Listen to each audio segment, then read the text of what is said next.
Pesepak bola Perseta Tulung Agung Firman Nugraha yang menjadi korban tendangan kungfu lawannya mengeluhkan rasa sakit yang dialaminya di bagian dada.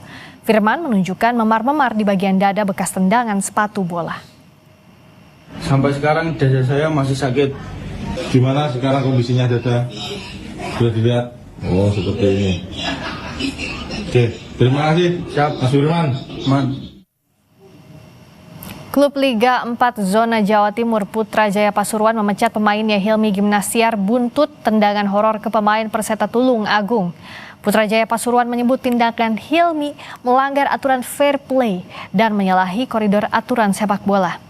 Dalam surat tanggal 5 Januari itu, Putra Jaya Pasuruan pun meminta maaf atas insiden yang terjadi.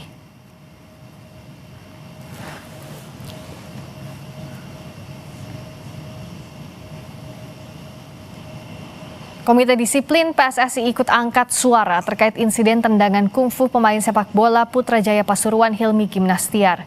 Ketua Komite Disiplin PSSI Umar Husin bilang semua perangkat kompetisi dan penegakan disiplin PSSI harus bertindak tegas memberikan sanksi seberat-beratnya.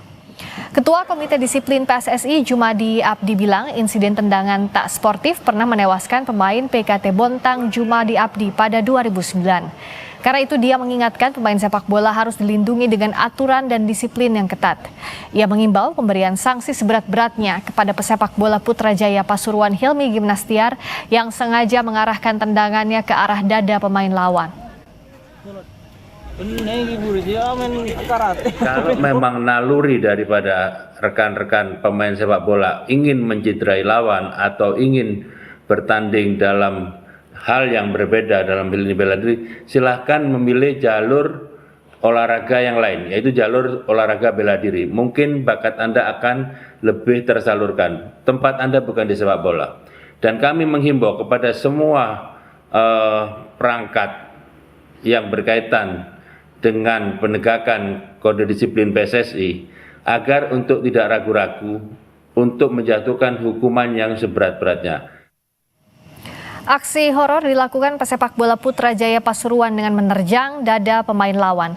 Komite Disiplin PSSI mendesak pemberian sanksi sangat berat. Kami akan bahas bersama analis sepak bola Anton Sanjoyo Bung Joy. Selamat malam. Selamat malam. Kalau dilihat sanksinya pemecatan, apakah itu cukup atau tidak? Ya, jadi begini. Yang pertama adalah sanksi dari wasit kartu merah itu sudah sangat pas, sudah tepat.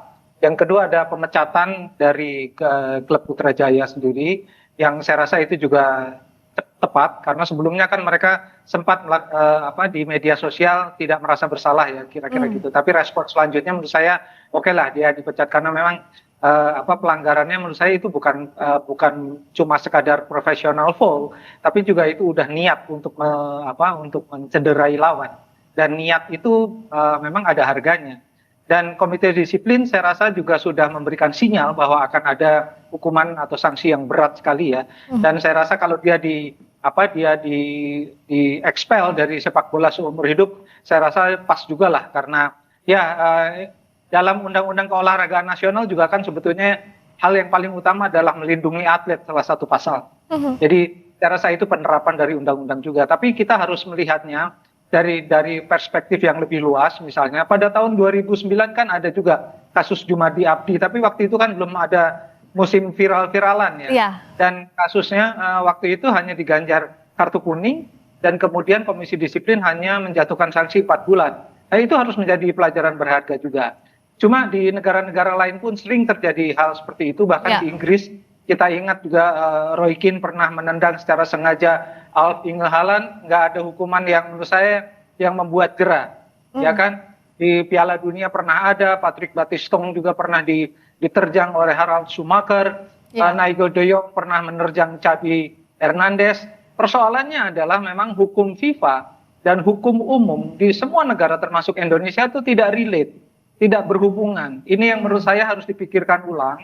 Karena dengan kasus kesengajaan seperti ini harus ada relasi antara hukum FIFA yang diadopsi oleh PSSI dan hukum umum sanksi pidana yang diadopsi oleh satu negara, dalam hal ini kepolisian. Jadi menurut saya harus ada relasi dalam hal ini. Nah, sejauh ini memang mismatch-nya seperti apa?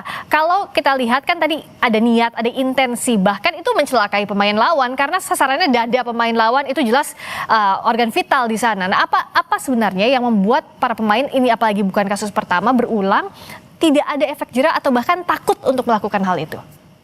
Ya, karena memang sanksi terberatnya tuh hanya diekspel dari sepak bola kan, tidak ada sanksi pidananya. Jadi dalam kasus Jumadi Abdi, bahkan sanksinya hanya 4 bulan. Jumadi Abdinya meninggal dunia loh. Dan ini kasus yang terakhir ini, si korban ini cukup beruntung karena kalau di bawah sedikit, kira-kira 10 meter, dia akan kena di bagian dalam, di bagian perut yang sangat vital. Dan ini bisa menyebabkan kematian.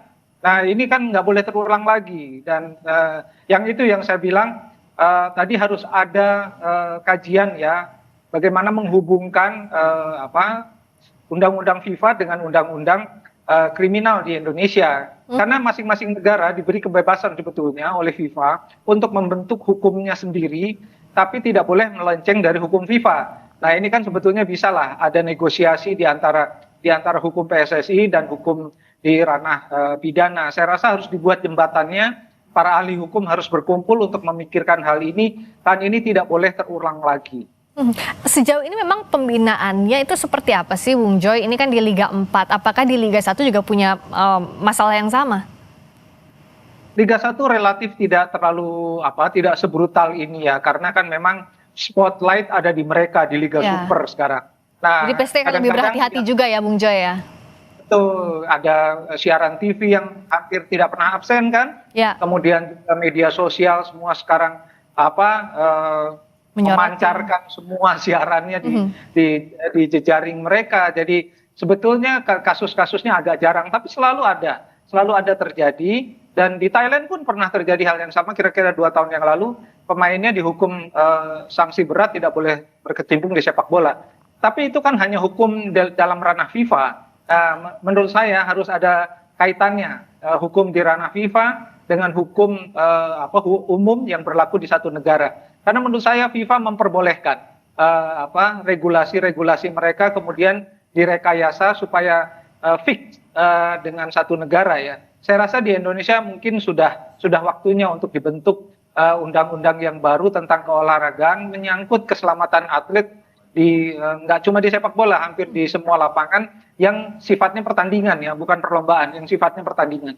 Jadi rasanya itu sudah perlu dipikirkan. Jadi artinya skala sanksi yang diberikan pun harus jelas dulu ya, karena kan untuk membuat aturan yang jadi kendala adalah sanksi ini harus apa gitu ya, yang jadi hukumannya. Tapi sejauh ini untuk mengklasifikasikan mana yang membahayakan nyawa itu yang harus bisa juga masuk ke ranah pidana, semestinya demikian ya harapannya, Bung Joy. Betul, dan di PSSI yang meratifikasi hukum FIFA sebetulnya jelas kok, semua kategori bahaya itu sudah jelas rinciannya, dan sanksinya terberat pun sudah jelas. Jadi hukuman seumur hidup, tidak boleh berkecimpung di lingkungan PSSI, itu yang terberat. Dan saya rasa apa yang dilakukan oleh tim yang menghukum mengeluarkan dia dari tim, saya rasa itu juga sudah tepat. Tapi kan di banyak negara pun masih mengalami kesulitan ya untuk masuk ke ranah pidana. Tapi saya kira hukuman yang terberat sudah akan dijatuhkan, dan saya salut pada keputusan PSSI. Sanksi berat harus ditegakkan. Terima kasih Bung Anton Sanjoyo, analis sepak bola telah bergabung di Sapa Indonesia Malam. Sama-sama, terima kasih.